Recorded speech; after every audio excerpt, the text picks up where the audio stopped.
दोस्तों नमस्कार, मैं हूं नंदलाल शर्मा और आप देख रहे हैं साझा भारत। बिहार की सियासत में बवाल मचा हुआ है। चिराग पासवान अमित शाह की भाषा बोलने लगे हैं, नीतीश को कटघरे में खड़ा करने लगे हैं और ये सब मकर संक्रांति के दिन चिराग के यहाँ चूड़ा दही प्रोग्राम के बाद हो रहा है।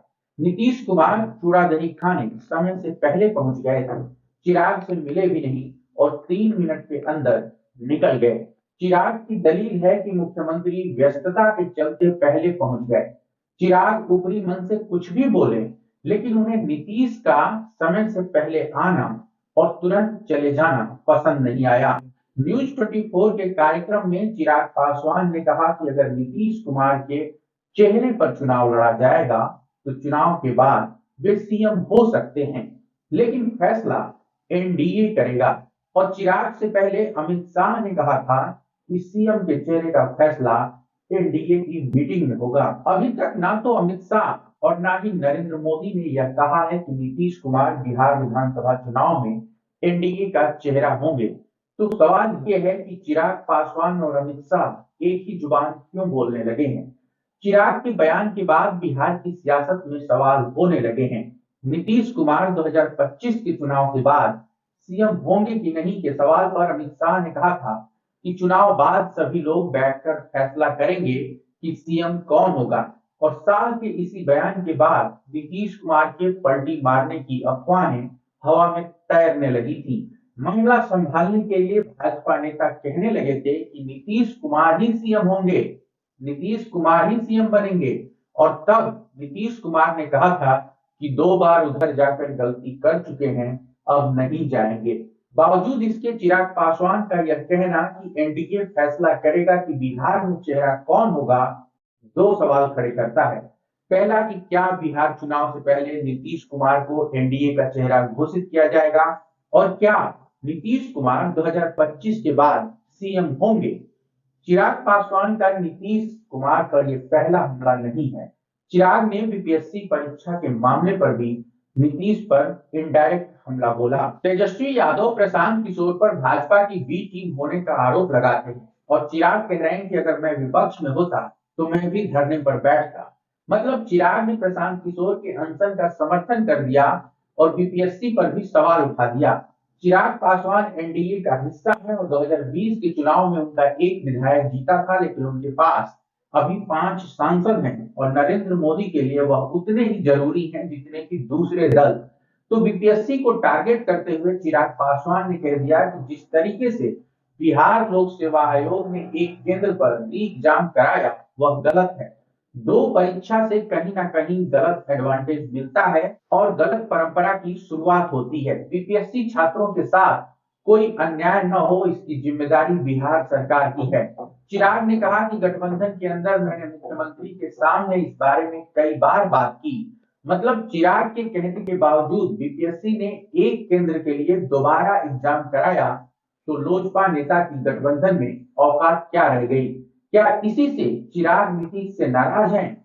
चिराग सामने से भले ही नीतीश कुमार पर ना बोल रहे हों, लेकिन वो जो सवाल उठा रहे हैं वह सीधे नीतीश कुमार को चैलेंज करते हैं, टारगेट करते हैं। चिराग पासवान ने कहा कि अगर मैं विपक्ष में होता तो सरकार तक बात पहुंचाने के लिए आंदोलन धरना सब करता, लेकिन अभी सरकार में हूं तो गठबंधन की मर्यादा है और ये सब करने की इजाजत नहीं है। बीपीएससी परीक्षा में धांधली हुई है और अगर नहीं हुई है तो री एग्जामिनेशन क्यों हुआ। बीपीएससी को इसकी जिम्मेदारी लेनी चाहिए, उच्च स्तरीय जांच होनी चाहिए और जो भी दोषी हो उन पर कार्रवाई करते हुए सभी अभ्यर्थियों का फिर से एग्जाम कराना चाहिए। चूड़ा दही इवेंट के बाद चिराग पासवान ने 2 मुद्दों पर स्टैंड लिया है और चिराग का स्टैंड लेना बताता है कि एनडीए में सब ठीक नहीं है। नीतीश कुमार की पार्टी ने बीजेपी प्रवक्ता से माफी मंगवाई है। भाजपा प्रवक्ता शहजाद पूनावाला ने एक टीवी डिबेट में आम आदमी पार्टी के मैथिल प्रवक्ता को गाली दी थी।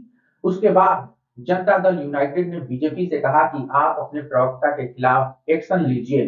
जाहिर है कि जेडीयू को मैथिल ब्राह्मण वोटों की चिंता थी। वैसे यूपी और बिहार के लोगों को दिल्ली में पूर्वांचल का मानकर ही राजनीति होती है और जेडीयू की घुड़की के बाद शहजाद पूनावाला ने वीडियो जारी करके माफी मांगी। इससे पहले भाजपा नेता मनोज तिवारी ने भी शहजाद पूनावाला को घेरा था और माफी मांगने को कहा था। सियासत यही है, जिस जाति के पास जितना ज्यादा वोट है वह उतनी ही ताकतवर है। ऐसा नहीं है कि सिर्फ पूनावाला ने आम आदमी पार्टी के नेता को गाली दी थी। आपके नेता ने पूनावाला को चूनावाला कहा था, लेकिन बीजेपी मुसलमानों की टेंशन नहीं लेती और शहजाद पूनावाला प्रवक्ता है, नेता नहीं। लेकिन क्या सिर्फ नीतीश कुमार और चिराग पासवान के भीतर रस्साकसी चल रही है? क्या सिर्फ जेडीयू बीजेपी को आंख दिखा रही है? नहीं, बीजेपी ने जीतन राम मांझी को भी औकात बताई है। मांझी बिहार में 20 सीटों की मांग कर रहे थे और मांझी के आवाज उठाते ही, मुंह खोलते ही बीजेपी प्रदेश अध्यक्ष दिलीप जायसवाल ने कह दिया कि सब कुछ पहले तय हो गया है, अब कुछ नहीं हो सकता। मतलब बिहार एनडीए में बीजेपी बिग ब्रदर की भूमिका में है, डंडा उसी के हाथ में है। मांझी पिछले चुनाव में 7 सीटों पर लड़े थे और उनके 4 विधायक जीते थे, लेकिन उनकी डिमांड को जिस तरह दिलीप जायसवाल ने खारिज किया, उसका मतलब है कि मांझी को इस बार पिछली बार के मुकाबले कम सीटों से संतोष करना पड़ सकता है, क्योंकि बीजेपी को इस बार चिराग पासवान को भी एडजस्ट करना है। अगर चिराग एनडीए में लड़े तो निश्चित तौर पर उपेंद्र कुशवाहा, जीतन राम मांझी और दूसरी पार्टियों की सीटें कम होंगी। और अभी की पोजीशनिंग में बीजेपी पूरी तरह हावी है और ये बिहार एनडीए के लिए ठीक बात नहीं है। उधर आरजेडी ने नीतीश कुमार को बड़ा झटका दिया है। पशुपति पारस के लिए इंडिया गठबंधन का दरवाजा खोलने के बाद लालू यादव ने जदयू के राष्ट्रीय उपाध्यक्ष रहे मंगनी लाल मंडल को अपनी पार्टी में शामिल करा लिया है। मंगनी लाल मंडल बिहार के बड़े नेता रहे हैं और पहले लालू के ही साथ थे, लेकिन 5 साल पहले 2019 के लोकसभा चुनावों से पहले नीतीश के साथ चले गए थे। मंगनी लाल के आरजेडी ज्वाइन करने पर तेजस्वी यादव ने कहा कि मंगनी लाल को बड़ी जिम्मेदारी दी जाएगी और मंगनी लाल ने आरजेडी में शामिल होते ही नीतीश कुमार को 3.5 लोग चला रहे हैं, ऐसा बयान दे डाला। अति पिछड़ा समाज में आने वाले मंगनी लाल आरजेडी को मजबूत करेंगे, क्योंकि यही वो वोट बैंक है जिसकी सबसे ज्यादा जरूरत आरजेडी को है। चुनाव लड़ने की तैयारी सिर्फ लालू यादव और नीतीश कुमार ही नहीं कर रहे हैं। छलकत हमरो जमनिया वाले भोजपुरी पावर स्टार पवन सिंह भी ताल ठोक रहे हैं। बिहार की कराकत लोकसभा सीट से चुनाव लड़ने वाले पवन सिंह अपनी पत्नी ज्योति सिंह को चुनावी मैदान में उतार सकते हैं। ज्योति सिंह कराकत के तमाम इलाकों में घूम रही हैं और रोहतास के सासाराम में ज्योति सिंह ने ऐलान कर दिया कि वे चुनाव लड़ेगी, या तो किसी पार्टी से या फिर निर्दलीय। सीट अभी फाइनल नहीं हुई है, लेकिन पवन सिंह मन बना चुके हैं। लोकसभा चुनाव में बीजेपी ने पवन सिंह को पश्चिम बंगाल के आसनसोल से उम्मीदवार बनाया था, लेकिन पवन सिंह ने आसनसोल से चुनाव लड़ने से इनकार कर दिया और बीजेपी का टिकट वापस कर दिया।